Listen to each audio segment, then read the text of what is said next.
तो आज हम स्टार्ट करेंगे टॉर्क में कुछ बारे में न्यूमेरिकल। देखो टॉर्क क्या होता है actually. Torque is equal to, torque ऐसा, ये तो टाउ बोलते हैं। Torque is equal to force into displacement, हमें ये पता है। अभी हम क्या करेंगे कि इसको torque is equal to force into displacement जो है हम प्रूव करेंगे कि जो torque is equal to I alpha, torque is equal to I alpha prove करेंगे। अभी देखो सुनना, ठीक है। सो हियर वी कंसीडर्ड, इसमें हम ये मानेंगे कि ये क्या है, rigid body. This is axis of rotation. इसका जो मास है वो m1, m2, m3। डिस्टेंस है m3 है इसलिए डिस्टेंस r1, m2 है डिस्टेंस इसलिए r2, m1 है इसलिए डिस्टेंस r1, r1 r2 या r3। ओके, अभी पता होना चाहिए कि इसमें क्या होता है यार, एंगुलर एक्सेलरेशन। या एक्सेलरेशन का मतलब क्या है, एंगुलर एक्सेलरेशन का मतलब है अल्फा, और लीनियर एक्सेलरेशन का मतलब है। तो इसमें क्या होगा, द एंगुलर एक्सेलरेशन मतलब अल्फा, ये सेम होगा, but difference in linear acceleration. Linear acceleration क्या है, ए, ठीक है। अभी हमें पता है A is equal to sorry V is equal to U plus A T, V is equal to U plus A T, ये moment of first law of motion से मिला गया है। तो यदि मैं u का वैल्यू 0 कर दूं तो एक्सेलरेशन को हटा दूं तो a is equal to v by t. Angular acceleration में क्या होगा, angular acceleration a will be turn into alpha, v जो है वो ओमेगा और ये t। अभी इसको यदि डिफरेंशिएट कर दूं तो alpha is equal to d omega by D T, ठीक है। Alpha is equal to d omega by D T, ये मिल जाएगा हमें, है कि नहीं। अभी देखो यदि मैं एंगुलर एक्सेलरेशन, इसमें क्या होगा कि कोई भी चीज़, ये m1 m2 m3, इसका distance r1 r2 r3 distance equi distance है, ठीक है। डिफर इसका डिस्टेंस जो है एक्सिस ऑफ रोटेशन से डिफरेंट है, इसको मान लेते हैं x, और ये y क्या है, एक्सिस ऑफ रोटेशन, ठीक है। तो एंगुलर एक्सेलरेशन अल्फा क्या होगा, मतलब एंगुलर एक्सेलरेशन सेम होगा लेकिन डिफरेंट है लीनियर एक्सेलरेशन। इसमें लीनियर एक्सेलरेशन क्या होगा, डिफरेंट होगा। सो यदि अच्छा, so A is equal to D V by D T ना। अभी देखो हम क्या करेंगे इसमें कि यही, अभी हम क्या करेंगे कि इसमें जो अच्छा लीनियर एक्सेलरेशन है, ठीक है। लीनियर एक्सेलरेशन, ये एंगुलर एक्सेलरेशन सेम है, छोड़ दो, लीनियर एक्सेलरेशन डिफरेंट है। So therefore moment of linear acceleration, मतलब मोमेंट ऑफ एक्सेलरेशन मान लो, मोमेंट ऑफ एक्सेलरेशन क्या होगा, moment of acceleration D omega by D T. ये एक्सेलरेशन, एंगुलर एक्सेलरेशन क्या है, alpha, so D omega by D T, D omega by D T. Moment का मतलब क्या है, मल्टीप्लाइड बाई आर, ठीक है। मोमेंट ऑफ मोमेंटम क्या है, एंगुलर मोमेंटम आर से मल्टीप्लाई होना ही चाहिए, ठीक है। तो moment of anything will be multiply by r, से मल्टीप्लाई होगा। तो मोमेंट ऑफ एक्सेलरेशन भी क्या होगा, D omega by t into multiply by r, okay, into r. So therefore उसका फोर्स क्या होगा, देखो फोर्स का मतलब इसका भी मोमेंट ऑफ एक्सेलरेशन, इसका जो मोमेंट, इसका भी मोमेंट क्या होगा, D omega by D T into R, ठीक है, आर इंटू आर, ठीक है। अब इसमें को यदि मैं फोर्स मान लूँ, force is equal to mass into acceleration. इसमें मास क्या है, ये मास पुट कर दो, सॉरी मास तो एम ही रहेगा, सॉरी मास तो एम। एक्सेलरेशन क्या है, ये D omega by D T into R R जा आर स्क्वेयर, ओके। तो ये फोर्स हो गया, फोर्स तब क्या होगा, फोर्स। अभी फोर्स के बदले, ये तो फोर्स लीनियर फोर्स है, फोर्स के बदले एंगुलर में क्या आएगा, एंगुलर फोर्स का मतलब मान लो टॉर्क है। So therefore torque is equal to force into displacement of force, torque is equal to force will be represented as torque, और ये सेम रहेगा M into D omega by D T into R square, ये same रहेगा। अभी देखो क्या होगा, यदि इसमें R1 R2 R3 M1 M2 M3 है, तो इसके जगह में क्या लिखेंगे, M1 R1 plus M1 R2, और ये D omega by D T, R में स्क्वायर और स्क्वायर लिख दो, ऐसा चलते जाएगा, ठीक है। अभी D omega by D T, इसमें भी D omega by D T, ठीक है। ये D omega by D T common ले लिया तो क्या होगा, इसमें M1 R1 का स्क्वायर प्लस इसमें M2 R2 का स्क्वायर, ठीक है, ये बाहर आ जाएगा, ओके। अभी D omega by D T क्या होता है, अल्फा, और ये D omega by D alpha होता है, और एम आर स्क्वायर, हमें पता है कि moment of inertia is equal to M R square, तो M R square represent as I, so therefore मैं प्रूव कर दिया कि torque is equal to I alpha. Okay, torque is equal to क्या होगा, torque is equal to I alpha, and it is proved. Understood. Next question बहुत important है, ध्यान से झुकना। Starting from the relation L is equal to R into P, rate of change of angular momentum is external torque. Rate of change of angular momentum क्या है, external torque के बराबर है, यानी कि फोर्स के बराबर है।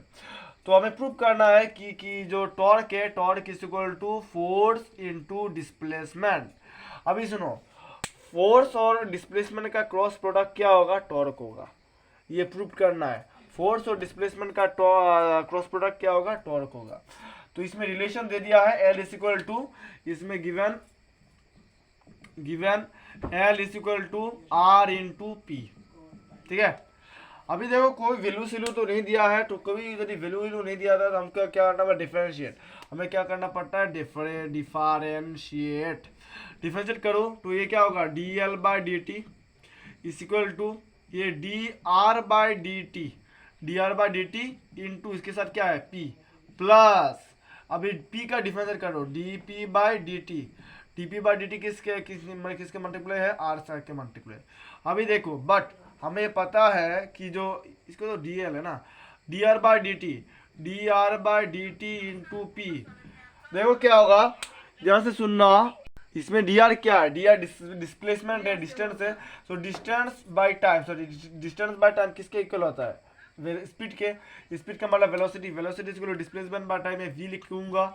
पी के जगह में क्या होगा, P is equal to M B, ये लिख सकता हूँ। इसको वी कॉमन लेने पर क्या आएगा, वी कॉमन नहीं, एम बाहर में वी कॉमन ले लिया, वी इंटू वी। हमें पता है कि v इंटू वी इसका क्रॉस प्रोडक्ट, लाइक टर्म्स का क्रॉस प्रोडक्ट के इसमें क्या होता है, zero. So therefore is equal to m into zero का मतलब क्या है, जीरो। तो ये term D R by D T into P, ये पूरा टर्म क्या हो गया, जीरो हो गया। ठीक है, ये यदि जीरो हो गया तो क्या रहेगा, D P by D T, इस क्या रहेगा, D P by D T into R रहेगा। तो D P by D T क्या है, क्वेश्चन के हिसाब में एंगुलर मोमेंटम, ये जो angular momentum, rate of change of angular momentum, इसका मतलब D P by D T. ठीक है, D P by D T angular मतलब rate of change of angular momentum is external torque, क्या है, external torque. So D P by D T क्या है, torque, मतलब क्या है, फोर्स इंटू, मतलब ये क्या है, टॉर्क का मतलब क्या है, फोर्स। तो इसमें फोर्स क्रॉस आर, और हमें पता है कि फोर्स क्रॉस आर क्या है, टॉर्क। सो देयरफॉर ये क्या है, D L by D T is equal to, ये पूरा पोर्शन जीरो प्लस ये क्या है, डीपी बाई डी टी, ये क्या है, डीपी बाई डी टी क्या है माँ, डीपी बाई डी टी है तुम्हारा rate of change of angular momentum, क्या है, एक्सटर्नल टॉर्क का मतलब क्या है, टॉर्क को फोर्स लिखा जाता है, इनटू आर क्या है, डिस्प्लेसमेंट, इसका जो क्रॉस प्रोडक्ट होगा। So D L by D T is equal to force into displacement का मतलब क्या है, टॉर्क। ओके, टॉर्क है कि नहीं, फोर्स इंटू डिस्प्लेसमेंट क्या है, टॉर्क। सो देयरफॉर हमें क्या पता है, so therefore torque is equal to 4 cross F into F cross R. ये प्रूव होगा कि torque is equal to force into displacement है। ठीक है, अंडरस्टूड और नॉट, या तो hence we proved that torque is equal to force into displacement from the relation of L is equal to R into P, जो कि rate of change of angular momentum dp by dt है, ये किसके equal है, external torque के equal है। किसके equal है, एक्सटर्नल टॉर्क, मतलब dp बाई dt क्या है, एक्सटर्नल टॉर्क मतलब फोर्स, ये इंटू आर। ठीक है, तो इसमें क्या होगा, dl बाई dt, ये पूरा पोर्शन जीरो, तो zero plus dp by dt into R, dp by dt into R क्या है, dp by dt इंटू, अभी तो आया force into displacement, so therefore we know that f cross r, force और r का जो cross product है, ये किसके इक्वल है, torque. So therefore torque is equal to force into displacement, hence it is proved. Okay, next है हमारा, वही भी इंपॉर्टेंट है, using the expression for power and kinetic energy in rotational motion, derive the expression torque is equal to I alpha. Torque is equal to I alpha को prove करना है। हमें पता है कि जो पावर किसके इक्वल होता है, power is equal to P is equal to I omega, ये इक्वेशन 1 मान लो, power is equal to I omega होगा। ठीक है, अभी देखो इसमें क्वेश्चन बोला है कि using the expression for power, ठीक है, and rotation kinetic energy rotation motion. अभी रोटेशन मोशन में काइनेटिक एनर्जी जो है E is equal to E rot लिख देता हूँ, मतलब kinetic energy rotation motion is equal to half I omega का square, half I omega square, ठीक है, half I omega square. So that इसका पावर क्या होगा, रोटेशनल पावर क्या होगा, ये तो पूछा है। So that for rotational power comma P is equal to, ये क्या करेंगे हम, ये जो आई ओमेगा नहीं, पी इज इक्वल टू क्या है, इसका डिफरेंशिएट कर देंगे, D T of E dot kinetic energy in rotational motion. So D T ये किसका इक्वल है, हाफ आई ओमेगा का स्क्वायर। अभी हाफ क्या है, कांस्टेंट है, बाहर निकल लो, आई भी कांस्टेंट है, बाहर निकल गया, ये डी टी ऑफ ओमेगा का स्क्वायर। अभी डिफरेंशिएट करो, इसमें क्या है आई बाई टू, और ये क्या है डी बाई डी टी, मतलब इसका डिफरेंशिएट ऑफ ओमेगा का स्क्वायर क्या होगा, 2w जा कितना होगा 2w, और ये क्या होगा D omega by D T. तो इसमें क्या निकला, आई लिखा ना, हाफ बाई टू लिखा, हाँ आई इधर बाहर आ गया ना, आई बाई टू इंटू, देखो इसमें 2 और 2 कैंसिल हो गया, 2 और 2 कैंसिल हो गया, ठीक है, 2 और 2 कैंसिल हो गया, तो देखो आई इंटू ओमेगा और D omega by D T क्या है, अल्फा। इसको मान लो इक्वेशन 2, क्या मान लिया मैंने, इक्वेशन 2, आई ओमेगा अल्फा क्या मान लिया मैंने, equation 2। So from equation 1 and 2, from equation 1 and 2, ये दोनों इक्वेशन से पता चल रहा है कि जो टॉर्क है, torque is equal to I alpha, hence it is proved, ठीक है, torque is equal to I alpha. समझ में आया क्या? अभी तक जो मैंने जो भी न्यूमेरिकल करा है, इसमें 3 टू न्यूमेरिकल बहुत इंपॉर्टेंट है, ओके, एग्जाम में आता है यही चीज़ एग्जाम में, अप टू दिस टुडे।